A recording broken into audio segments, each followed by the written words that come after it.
Hello students, welcome back to this online class. We were studying about heterocyclic compounds. Today let's study about acridine and indole. First let's study about acridine. As you can see on the screen, it's a three-membered ring.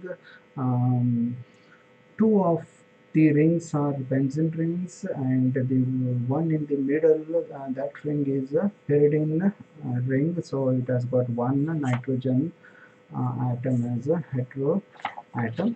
It's also called as a derivative of anthracene. Any cyclic organic compound, when carbon is replaced with nitrogen, then those compounds are called as a derivatives. So it is as a derivative of anthracene. This ring is present in some chemotherapeutic drugs and in some dyestuffs. Let's study about the structure. The ring is a planar structure. There are 13 carbon and 1 nitrogen atoms here. All of them are sp2 hybridized orbitals and 2 electrons.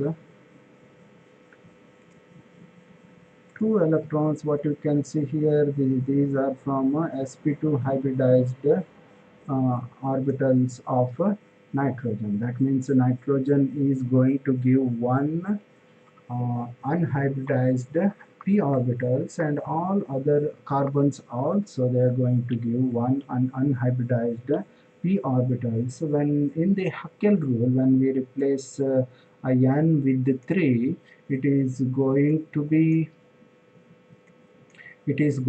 14 electrons, pi electrons total. So acridine is a aromatic compound.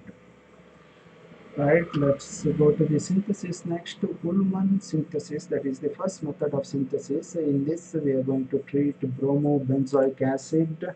This is the benzoic acid, right, and it is substituted at ortho position by bromine. So bromobenzoic acid, we have to react that with the aniline, right. We have to pass this reaction mixture over copper powder in the presence of potassium carbonate. So you're going to get 2-phenyl amino benzoic acid, right. This is the benzoic acid, this is your phenyl amino. So the compound, the phenyl amino group is at 2 position, right, at the second position. So it is 2-phenyl amino benzoic acid. You have to treat that with the sulfuric acid. So you're going to get acridone, the ketone product, and again you have to pass this over zinc dust and do the reduction, and you're going to get acridine as the product. This is the Ullmann method of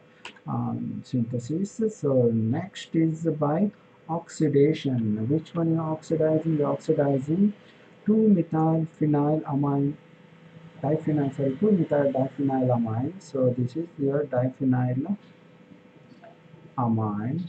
Okay, at the second position, position number 1, this is position number 2. At position number 2 you have methyl group, so it is a 2-methyl diphenylamine. You have to oxidize that using lead oxide, so you're going to get the product acridine. Right, next let us study about properties. In that we have to study the physical properties. This product is colorless, solid with melting point 100 degrees centigrade. It's a tertiary base. It is a tertiary base. This is a tertiary nitrogen with 3 different substitutions there, substitution like that. So it is a tertiary base. In that it is a weaker base. It is weaker than quinoline. Next, chemical properties. Acridine forms a soluble salt with the mineral acids like other heterocyclic compounds. Chemical reactions. The first one is electrophilic substitution reaction. Let's check about the numbering of acridine. So numbering starts from this carbon here. This is 1, 2, 3, 4, 5, 6, 7, 8, 9. right? The nitrogen is given number 10. Right, electrophilic substitution reaction. The substitution takes place at, this was numbered like this, right? 1, 2, 3,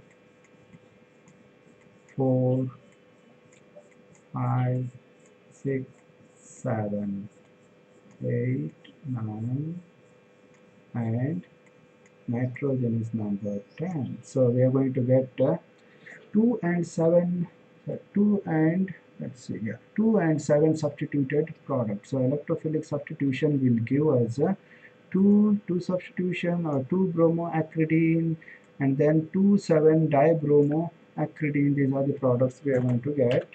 Next is nucleophilic substitution reaction.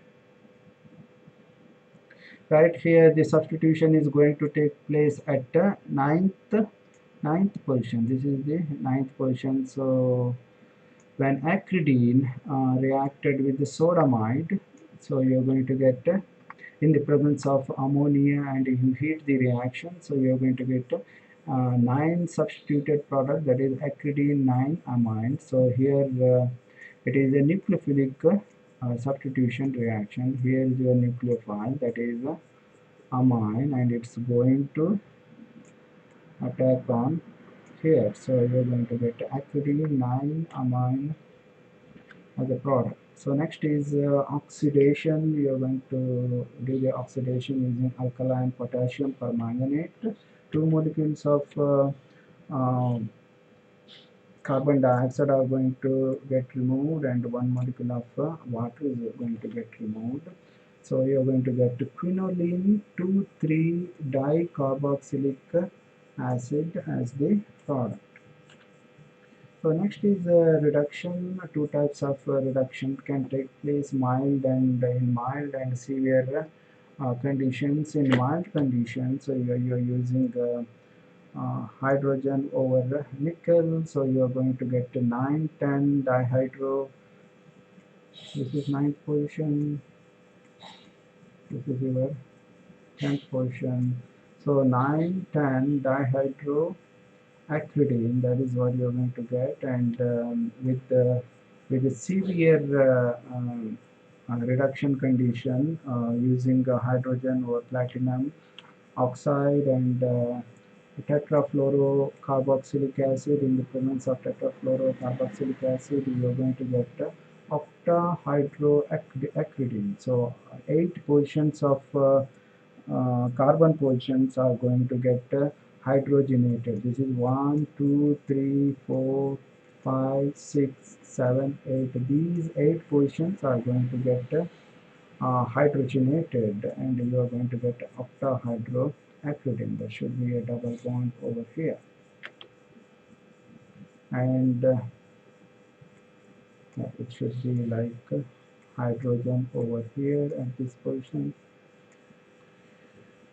Alright, these are the products you're going to get with the reduction. Next is medicinal uses.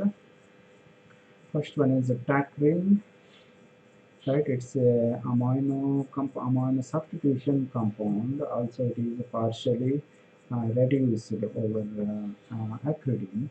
So it's a reversible cholinesterase inhibitor. Tacrine is a reversible cholinesterase inhibitor, and it is used in Alzheimer's disease or Alzheimer's disease. So Alzheimer's disease is disease of forgetfulness or dementia. The person cannot think for a long time. I mean, thinking process is hampered.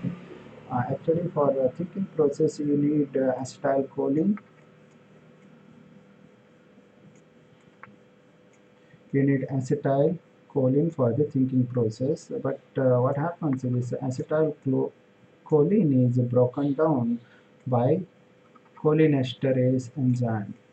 So this acetylcholine you need for thinking process, right? For thinking process, but what happens is acetylcholine cholinesterase enzyme is going to degrade this acetylcholine, so thinking process does not take place.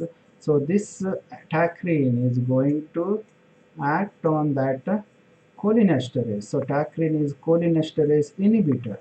Cholinesterase inhibitor. When it inhibits the cholinesterase, so acetylcholine is going to be there intact. So that will be available for this thinking process, and that will help with this Alzheimer's disease. So that is the use of tacrine. Next is 9-amino acridine.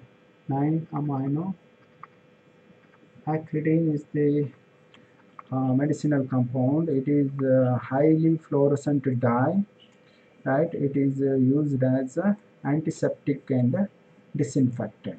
So those are the uses of acridine. Next, let's go to indole.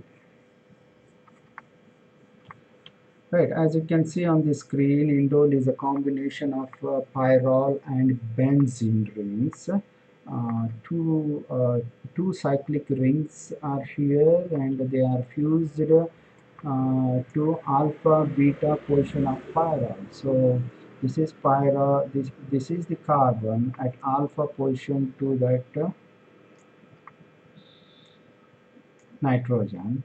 This is at beta position to that nitrogen. So the fusion is taking place between the benzene and the pyrrole at alpha beta portion of this pyrrole.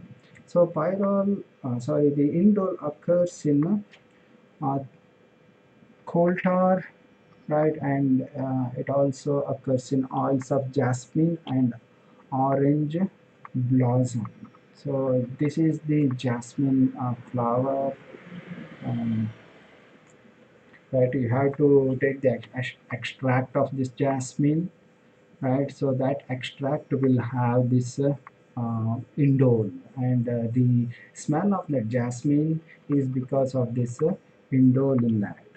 So next it also occurs in orange blossoms. Orange blossoms, um, it's a, it's a kind of orange that orange fruit. Okay, again the extract of this orange blossom will have indole in it, and the smell of this orange is because of this indole in it.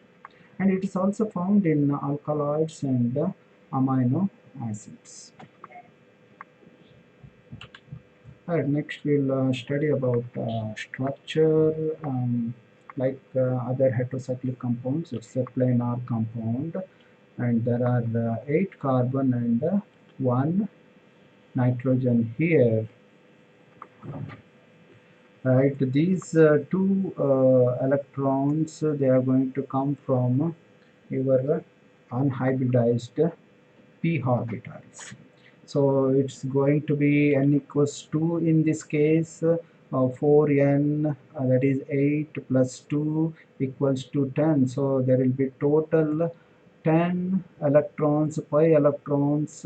So we can call this as aromatic. So it meets that magic number to fulfill the Haeckel rule. And at the bottom here, these are the resonance structures of indole. You have to shift the unpaired electrons from here. You have to keep shifting, and you are going to get up to 11 hybrid structures of indole. Alright, next we will go for the synthesis. First synthesis is Fischer indole synthesis.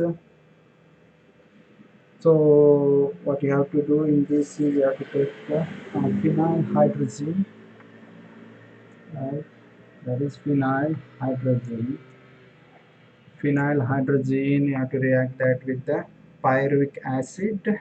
Dehydration is going to take place. You are going to get a phenyl hydrazone product. You are going to get phenyl hydrazone, and that you have to subject to zinc chloride or phosphoric acid. So one molecule of ammonia is going to get removed. So you have to provide heat for this reaction. So here you're going to get indole 2 carboxylic acid, and you're going to further, when you heat, you're going to remove this one molecule of carbon dioxide. So you're going to get indole as the product. So this is the first method of synthesis, Fischer indole synthesis. The second one is Rysert synthesis. In that you have to take orthonitrotoluene. So this is your toluene. To the ortho position you have a nitro group. So this is orthonitrotoluene. You have to react that with the diethyl oxalate, diethyl oxalate in the presence of sodium ethoxide. So you're going to get 2 ketoester. You're going to get 2 ketoester, and that you have to subject to zinc and acetic acid. So you're going to get a unstable compound. This unstable compound will cyclize using this lone pair of electron. It will cyclize, and this cyclized product you have to decarboxylate, giving the heat. Using heat you have to decarboxylate, and you are going to get indole as the product.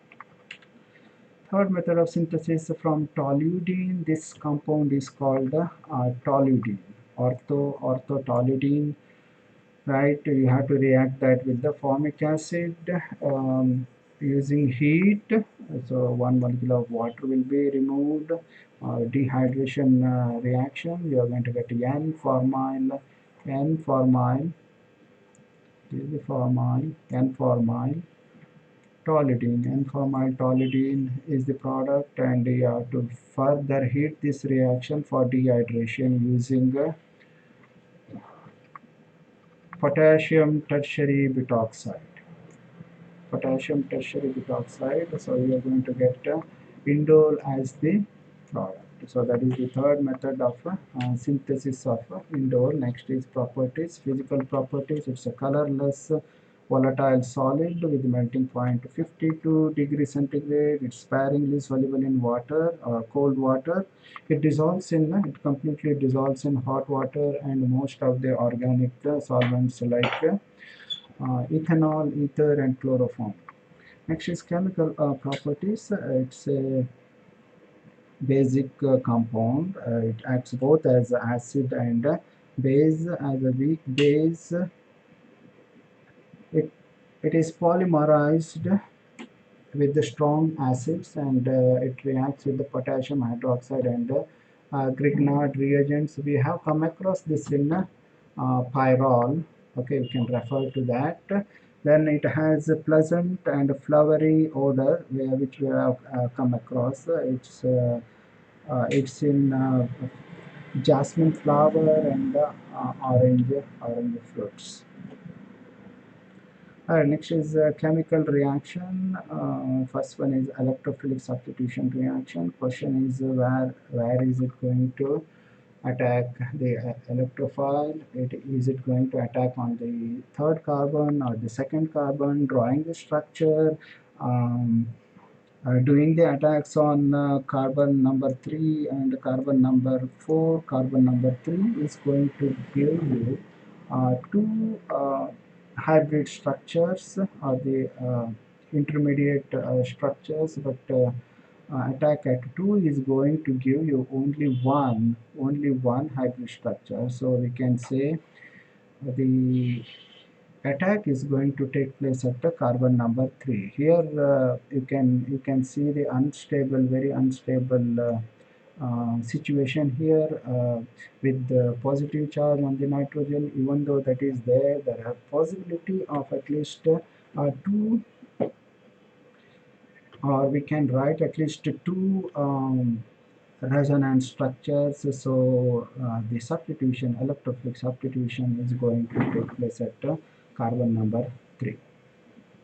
Right, next is example is nitration. Right, nitration electrophilic attack is going to take place, that is at position number 2. This is the electrophile. Right, it is supposed to be C2H5NO3. This is supposed to be NO3 or N or O NO2. Okay, right. This is the positively charged and this is going to be negatively charged, just like this, and this is going to attack on here. This is the electrophile attack on at the carbon position number 2,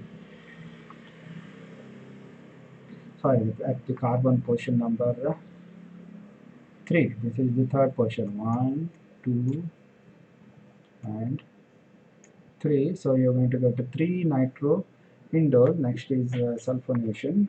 You have to do this reaction at 110 degrees centigrade with the sulfur trioxide. The attack is going to take place at position 3. You are going to get indole 3 sulfonic acid. There will be a hydrogen over here.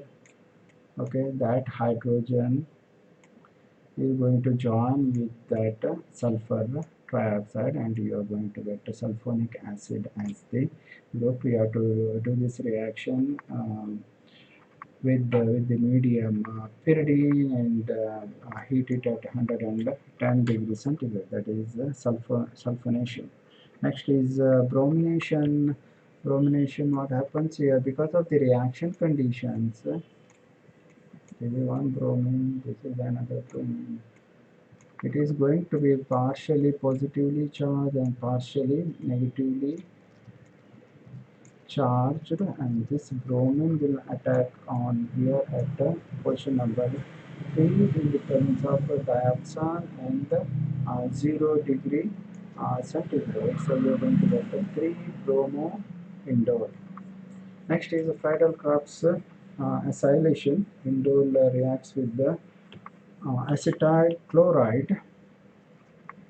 Right, the acylation is going to take place in the presence of stannous tetrachloride. The acylation is going to take place at the third position. So you are going to get 3 acetyl indole as the product. Next is alkylation. So here it is iodine is electronegative, it is partially negatively charged, and the methyl group is partially positively charged. So it is going to, the electrophile is going to attack at position number 3 in the presence of dimethyl sulfoxide and heat. So you are going to get 3 methyl indole as the product. Next is Reimer-Tiemann formylation. So here indole reacts with the chloroform, right, in the presence of sodium hydroxide. Basic condition here, some sort of reaction take place. Here you're going to get, this is going to split into like this, and again this will be like negative, and that is again going to attack on here. So you're going to get, ultimately you're going to get indole 3 aldehyde, indole 3 aldehyde and 3 chloroquinoline as the product. So these are the products of Reimer-Tiemann formylation reaction. So next is diazo coupling. The reaction is going to take place in weak acidic condition. Usually even metal is involved in diazo coupling. Here we are using weak acidic condition. Right, this is the diazo product. Diazo product. Right, you are going to react indole with the benzene diazonium chloride. The product will be 3-phenyl azoindole. Right, so this is the product of diazo coupling. Next is Manich reaction. You are going to react indole with the formaldehyde and dimethyl amine. The product will be gramine. right? Gramine is antiviral and antibacterial product, gramine or gramine.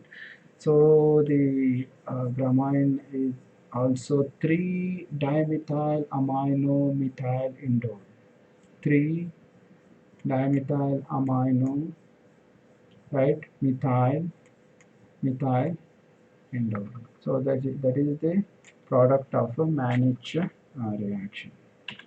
So next is oxidation. Oxidation, indole getting oxidized in the presence of ozone, right, and formamide. So the product is 2-formamido benzaldehyde. So this is benzaldehyde and formamide ring. Formamide substitution over here. The product of oxidation is 2-formamido benzaldehyde. Next is the reduction. So indole reduced in two ways: in a mild condition and in a severe condition. In a mild condition, using stannous and hydrochloric acid. So this is going to get partially reduced. The product is a 2,3-dihydroindole. Only the indole ring is going to get reduced. Here, on the other hand, in the presence of hydrogen gas over nickel at 250 degrees centigrade, so both the rings are going to get hydrogenated. The product will be octahydroindole. So next is the medicinal uses. Indole is present in many natural substances. It's present in amino acids. It's present in tryptophan. Tryptophan is an amino acid.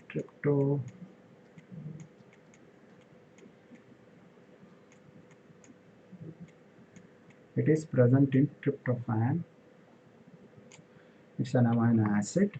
Then it's also present in alkaloids like reserpine, ergotamine, and vinca alkaloids. Reserpine is used in the case of high blood pressure. It's also used in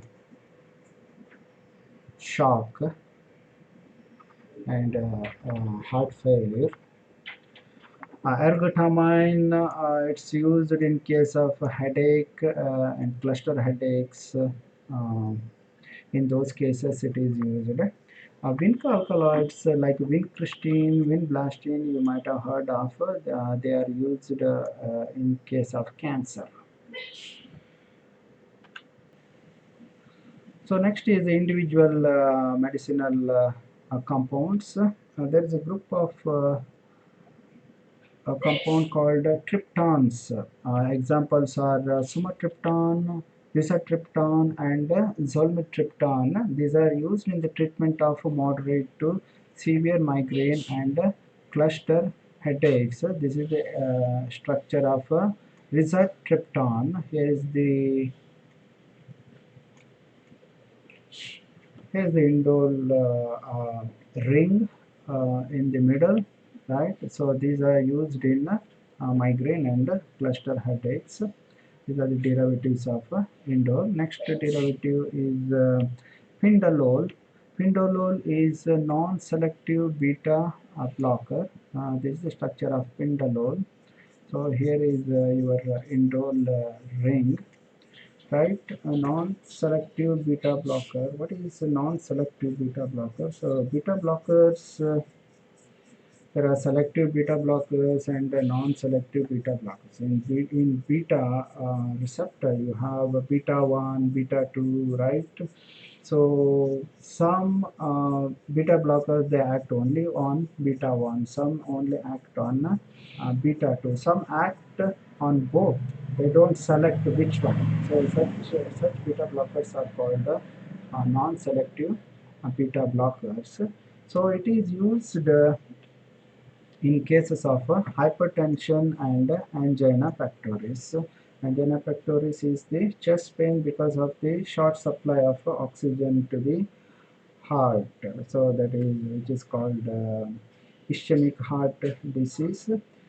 So this completes the indole, right? So today we have studied acridine and indole about their structure, right? Then the synthesis, the reaction, and the medicinal uses. Thank you very much, and let me know if you have any questions.